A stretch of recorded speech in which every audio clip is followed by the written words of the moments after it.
Good afternoon. Good afternoon.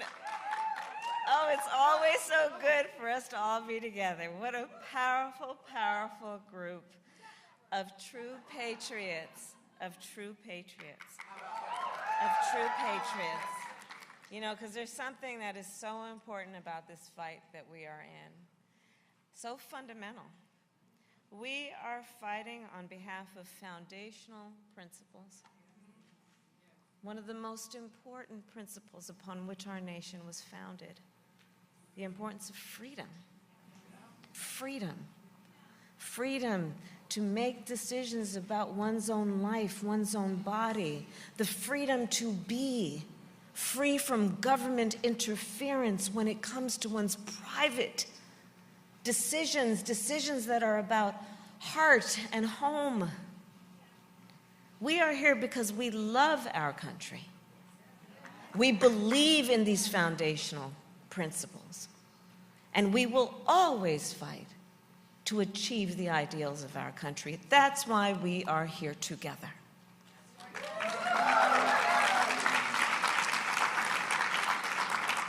So I thank all the leaders who are here, including, of course, the most honorable members of the United States Congress, our extraordinary Speaker Emerita, Nancy Pelosi,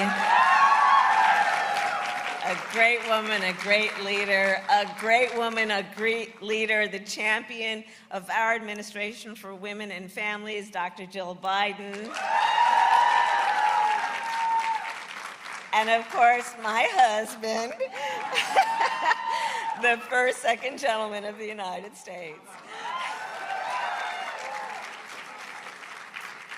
So it really is a joy and an honor to be with a group of folks, leaders of so many movements, but in particularly the organizations that I've been proud to work with in my entire career. LaFonza mentioned it. I mean, I have received endorsements from these three organizations over the course of my career, and I do believe it is a function of the work that we have done together on so many issues that, again, are about freedom and about dignity and about autonomy and about the rights and the dignity to which all people are entitled.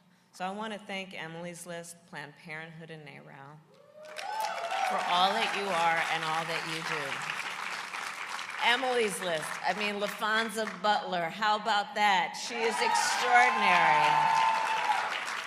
And then, of course, Ellen Malcolm, who has just been a shining star in this movement for so long.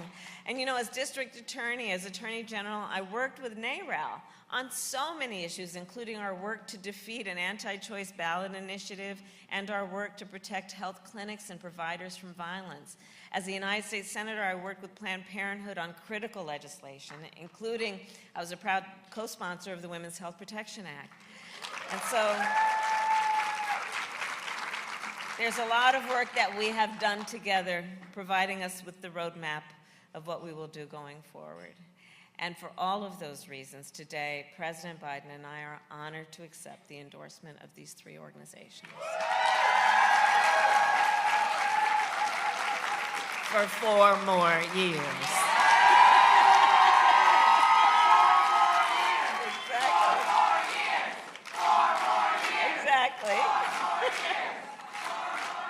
So, to get there, let's talk about the work. And let's take a moment to really reflect on the historic progress that we've made thus far. You know, so many of us are always in the process of fighting to achieve full equality, full freedom, the rights that people are fully entitled to. But let's always take a moment to also see what we have achieved thus far, while we clearly see the moment that we are presently in. So we have achieved a lot. And I know that in particular when the Dobbs decision came down, a lot of us, it hit us very hard. Doug talked about it. Jill has talked about it. We all know how we felt. It was painful.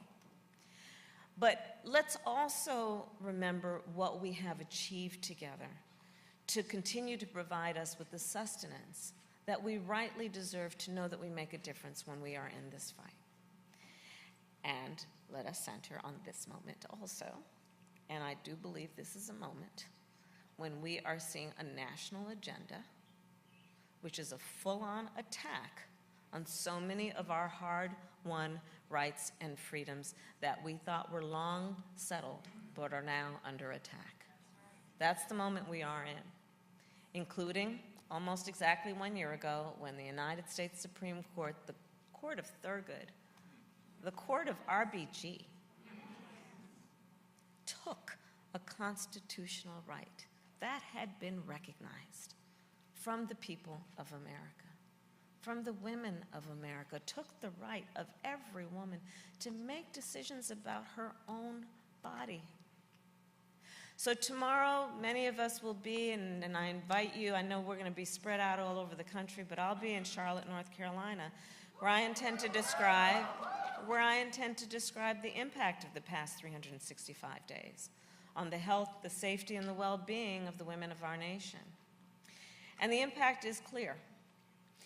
And a year later, it is also clear that extremists in Congress plan to ban abortion nationwide. Nationwide. But I have news for these extremists.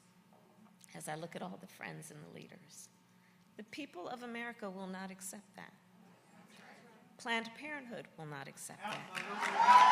NARAL pro-choice America will not accept that. Emily's List will not accept that. And you know President Biden and I will not accept that.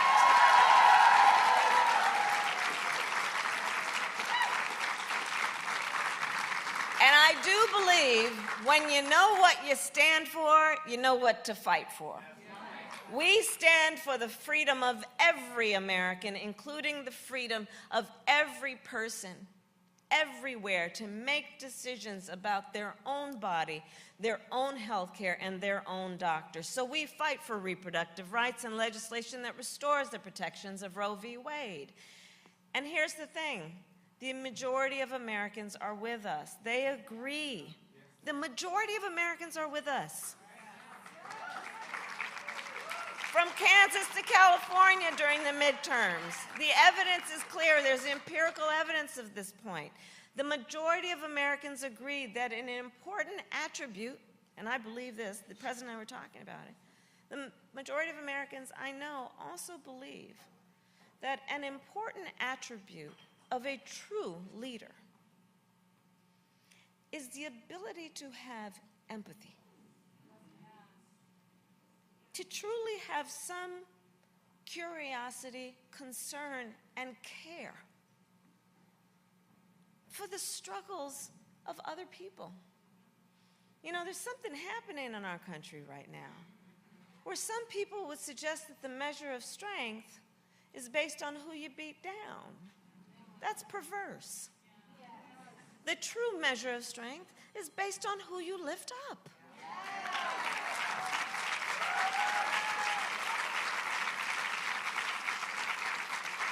So as we move on, we know empathy is a true quality of a true leader. And that is the true Joe Biden, I might say.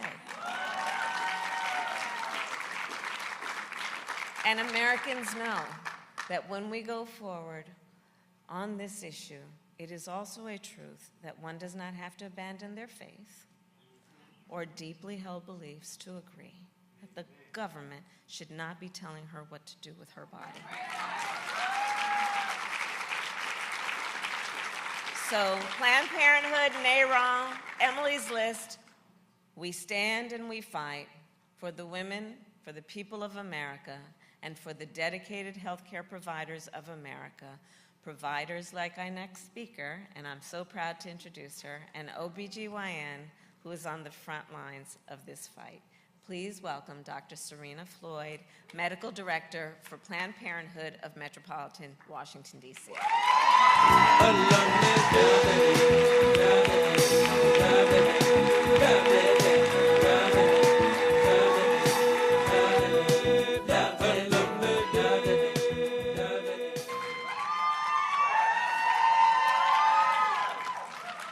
Good afternoon, everyone. My name is Dr. Serena Floyd. My pronouns are she, her, and I'm a board-certified OBGYN and an abortion provider.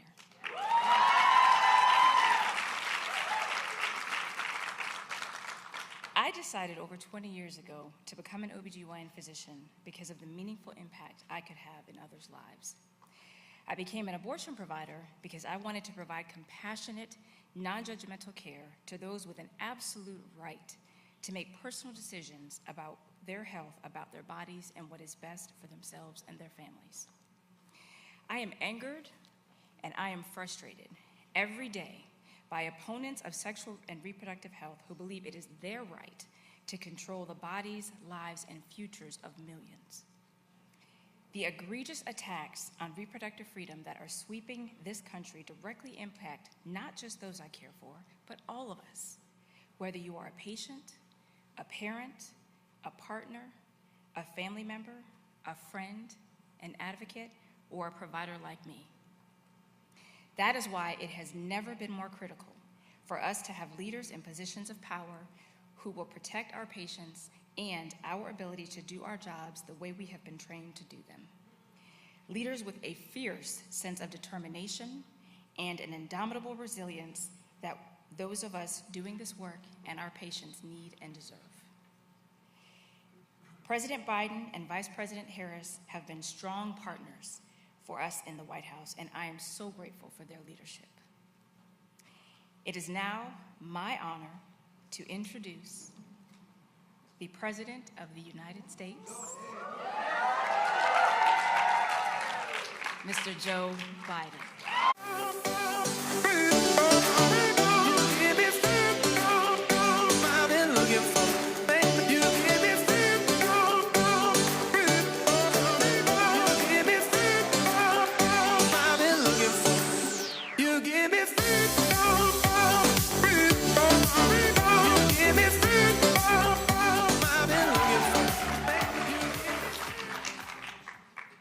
Jill said you women should take off your high heels. The rest of you should lie down. My Lord, talk about commitment standing all this time. Thank you, Doc. I appreciate that introduction. I really do. My name is Joe Biden. I am Jill's husband and Kamala's running mate. Y'all think I'm kidding. I want to start by thanking Kamala for taking the lead on this issue and so many other issues in our campaign and our governing. And I want to thank Jill and Doug for their work shining a spotlight on the issue affecting women. And I want to thank all of you, Emily's List, NARAL, Planned Parenthood, for your endorsement. It's a big deal. It's a big deal. Your support was critical last time around, and we're so grateful for it, and we're working hard with you again. I can't think of 3 organizations that will have more consequential impact on the right and the ability to regain freedom. You know, you have troops on the ground in every single state, and we're going to need all those troops in those states. We want to thank Nancy Pelosi, a good friend who's been an ally and friend of mine for a long time, as well as the many members of the Congress that are here, and elected officials from all around the country. To state the obvious, and it's clear by now, it's almost redundant to say it, this fight really matters. It really, really matters. Since the day the Dobbs decision came down, 1 year ago tomorrow, we've seen the devastating effects all across the country. Women turned away from emergency rooms, denied life-saving care. Moms, college students, teachers, nurses, traveling hundreds of miles to get basic reproductive health care. And we just heard from Jill, who's heard the stories firsthand. You know, we've all heard the stories firsthand. People come up to you, people we've known, people we've grown up with. You know, and since that dark June day last year, each of you has worked tirelessly to fight back. And the Dobbs decision, the court practically dared the women of America to be heard. This was the majority wrote. Women are not without electoral or political power. You ain't seen nothing yet, court. Oh, I really mean it. Think of the challenge that is. I said at the time that I didn't think the court, for that matter, the Republican Party, knew for decades have pushed their extreme agenda, have any clue about the power of women in America.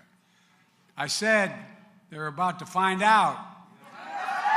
And by the way, in the midterms, when we were supposed to be blown out, they did find out. And they're going to find out again. I really believe it in my heart. I believe it. Look, we were criticized for making this an issue in the midterms. In fact, I got attacked for it. But you know, all along, what Kamala and Doug and Jill and I knew as well, the Americans would not stand by and let the court take away the right that's so fundamental. That we'd fight to restore these protections of Roe v. Wade and make it the law of the land once again, and we're going to do that. And we would let most personal decisions fall in the hands of politicians instead of women or doctors. The court was betting that all of us would remain silent. But my mother had an expression. She said, Joey, never bow, never bend, never yield. Just get up. Oh, you think I'm kidding. You didn't know my mom. That the women of America would remain silent was just beyond comprehension. That Kamala and I would remain silent.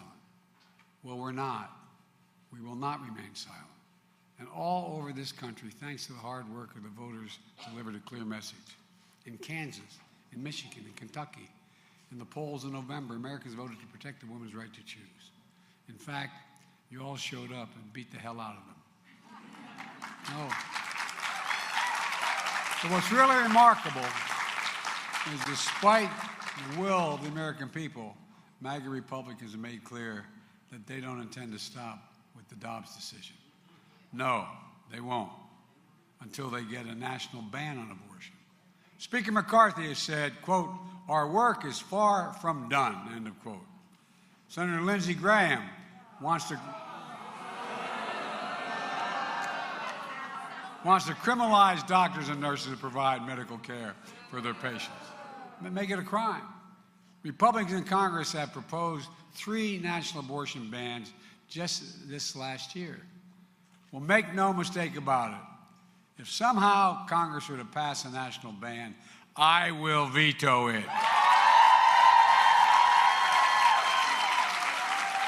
Let's also be clear that this decision also risks the broader rights of privacy for everyone. That's because the fundamental right to privacy, which Roe recognized, has served as a basis for so many other rights that are ingrained in our fabric of our country. The right to make the best decisions for your health. The right to use birth control. You ever think we'd be arguing about that? No, I'm serious. The right to marry the person you love. Judge Thomas said as much in his concurring opinion in Dobbs, writing, quote, for that reason, the future cases we should reconsider all the court's substantive due process precedents, including Griswold, Lawrence, and Obergefell. These guys are serious, man. I said it when the decision came out, and people looked at me like I was exaggerating. But they're not stopping here.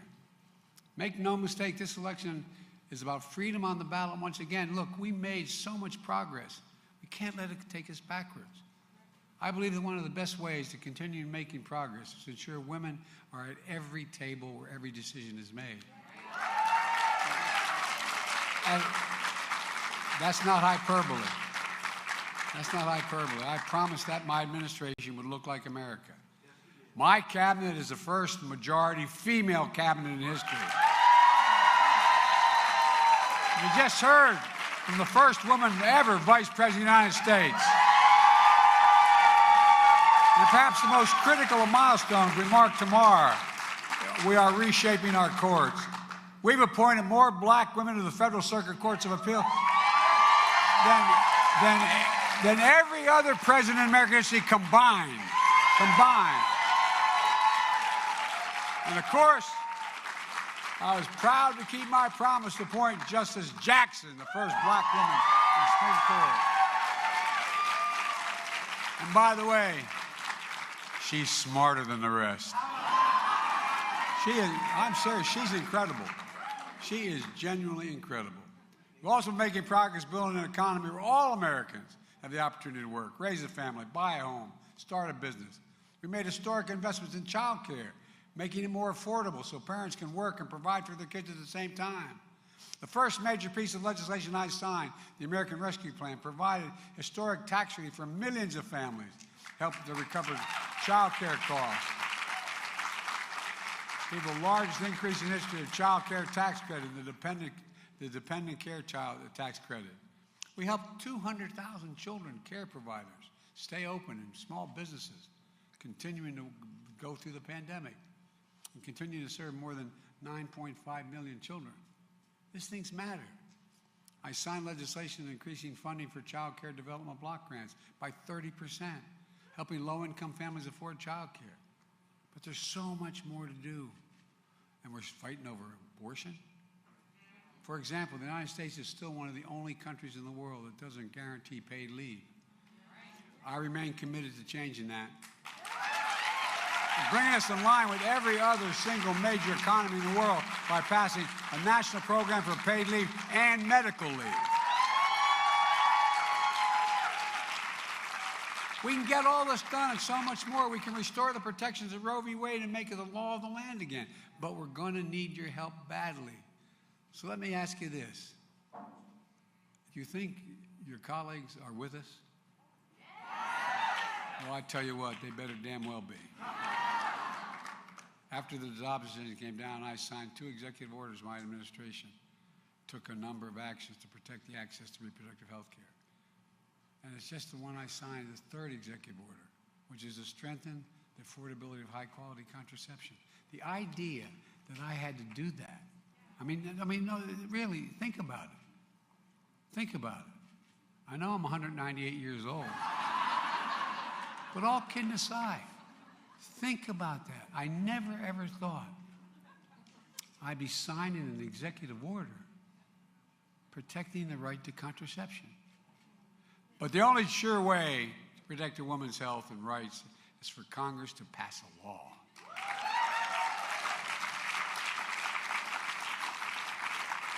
As I said before, the court got Roe right 50 years ago. And I believe Congress should restore the protections of Roe v. Wade once and for all. But we need your help. So I'm asking again, are you with us? You're going to get this done? I really mean it. So let me close with this. Over the last week or so, we've seen extraordinary support from 3 of the most important voices in the country coming together to get behind this campaign. Organized labor, climate leaders, and all of you representing the powerful groups fighting to protect the advantage for women's rights. Your strong support, your determination, your advocacy are why I've never, I know I've said this before, and I want you to listen to it again. I mean it from the bottom of my heart. I have never been more optimistic about America's future than I am today. And with your help, Kamala and I are continuing to make the progress. We're going to finish this job. We just have to remember who the hell we are. We're the United States of America, and there's nothing beyond that if we work together. So God bless you all. May God protect our troops. Let's go get this done. Let's get it done. Thank you.